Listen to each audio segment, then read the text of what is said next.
Coming in at number 10, we have a statement that speaks directly to the heart of our anxieties, to the things that hold us back in the dark of night.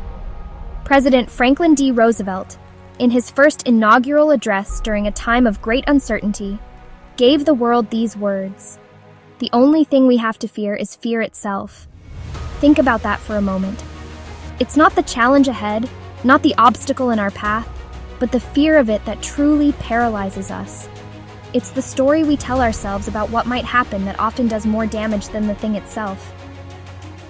This quote is a call to courage.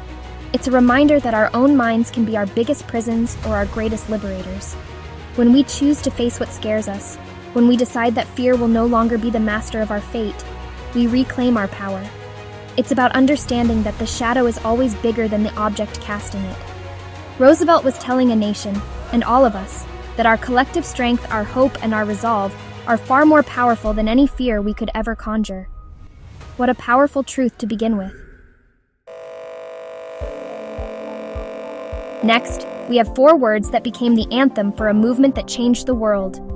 4 words that represent hope, equality, and the relentless pursuit of justice. From the incredible Dr. Martin Luther King Jr., standing on the steps of the Lincoln Memorial, he declared, "I have a dream." These words were not just a statement, they were a painting of a possible future, a vision so clear and so powerful that it moved the soul of a nation and continues to inspire generations.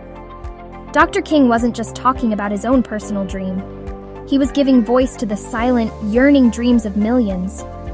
He was tapping into a universal human desire for dignity, for freedom, for a world where we are judged not by the color of our skin, but by the content of our character.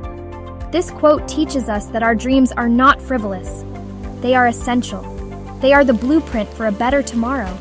It challenges every single one of us to ask, what is my dream for myself, for my community, for our world? From the steps of Washington, we travel back centuries to the stage of the Globe Theatre, to the brilliant mind of William Shakespeare. In his masterpiece Hamlet, he poses a question that has haunted and fascinated humanity for over 400 years. To be or not to be, that is the question. This is more than just a line from a play.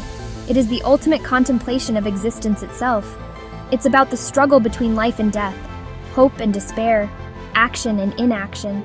It's the internal monologue we all have when faced with overwhelming pain or insurmountable odds. On the surface, it's about life and death.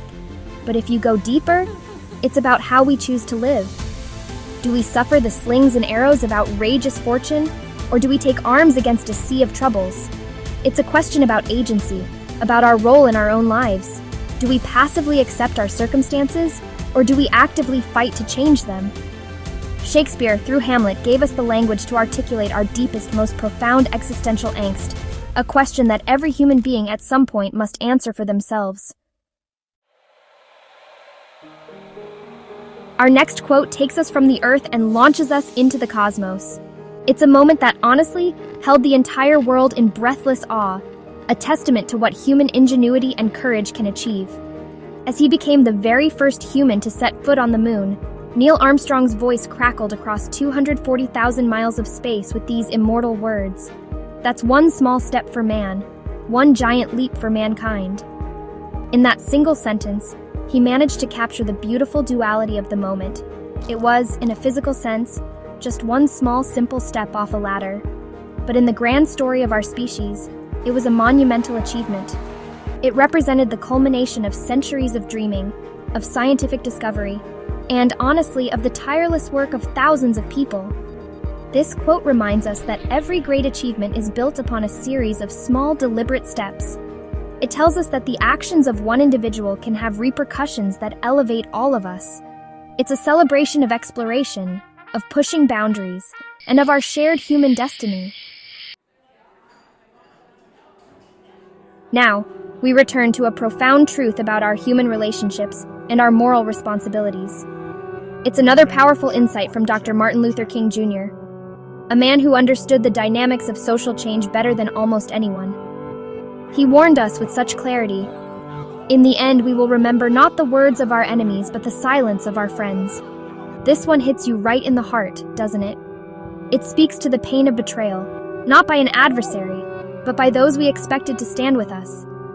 This quote is a powerful call to action for all of us who consider ourselves allies to justice and compassion.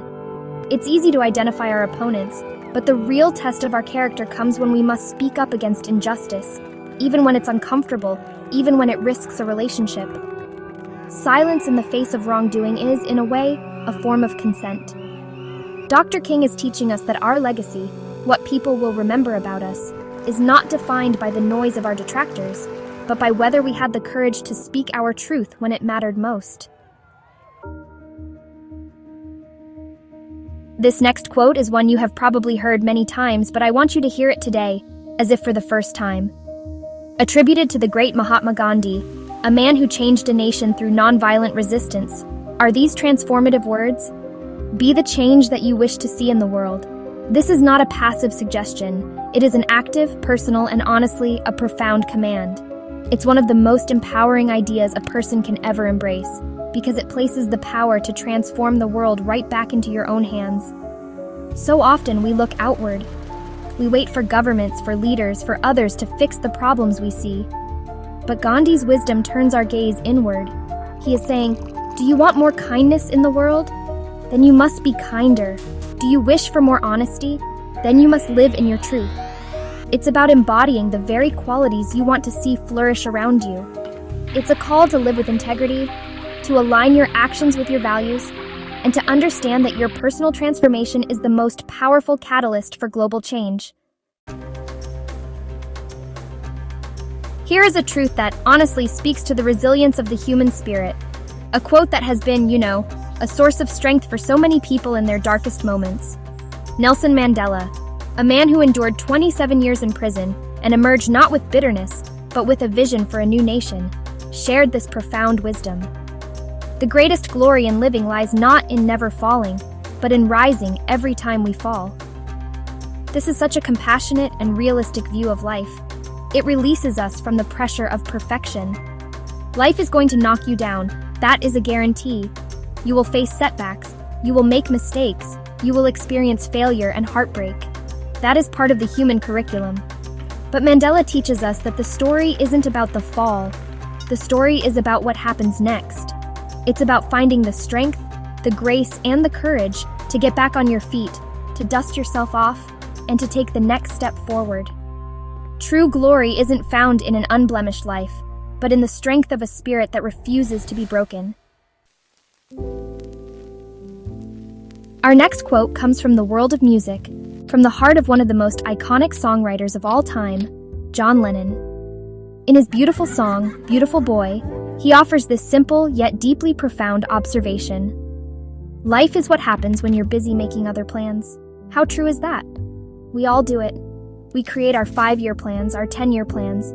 We map out our futures with such detail, believing we can control the outcome. We get so focused on the destination that we miss the journey. And then, life happens. An unexpected phone call, a chance meeting, a sudden loss, a surprising opportunity.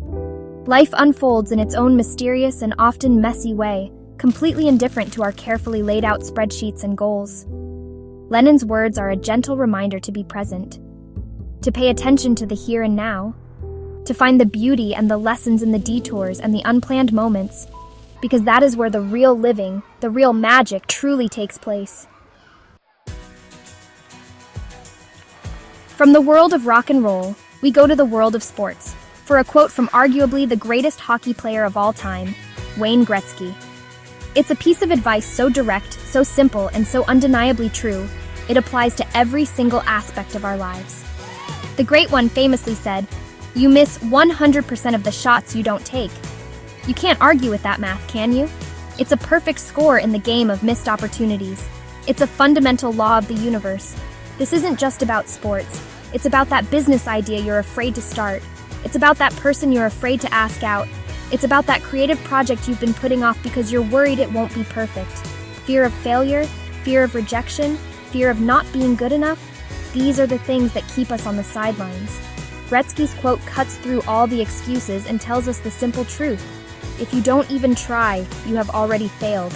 Stepping up to take the shot is, in itself, a victory. And here we are, at our number one quote.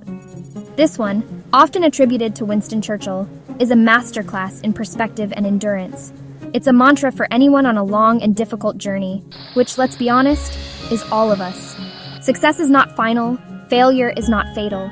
It is the courage to continue that counts. Let's break that down. Success is not final. This warns us against complacency. It tells us that we can't rest on our laurels, that life is a continuous journey of growth. Failure is not fatal. What a liberating thought. It removes the sting from our stumbles. It reframes failure not as a dead end, but as a data point, a lesson, a stepping stone. And then, the most important part. It is the courage to continue that counts. This is the core of it all. Not the win, not the loss, but the heart you show in the middle of the fight. It's the resilience, the grit, the tenacity to keep putting one foot in front of the other, especially when it's hard. That, my friends, is the true measure of a person. And there you have it. 10 of the most famous quotes that have the power to inspire real, lasting change. From the halls of government to the quiet corners of our own hearts, these words remind us of our potential, our resilience, and our shared humanity. I hope that as you listen today, at least one of these truths found a home in your spirit. Words are seeds, and when you plant them in the fertile ground of an open heart and an open mind, they can grow into a life more beautiful than you can imagine. Thank you so much for spending this time with me today, for going on this journey through these powerful ideas. I truly believe that the conversations we have here matter. They create a space for connection and growth. If this video resonated with you, if it sparked something inside of you, I would be so grateful if you would give it a thumbs up and subscribe to Game Time so you don't miss what we have coming next. Your support allows us to continue creating content that hopefully uplifts and inspires. And please, share this video with someone in your life who might need to hear one of these messages today. Before you go, don't forget to head down to the comments. I started this by asking you to share your favorite quote, and I meant it. I want to read them all. Which of the 10 we shared today was your favorite?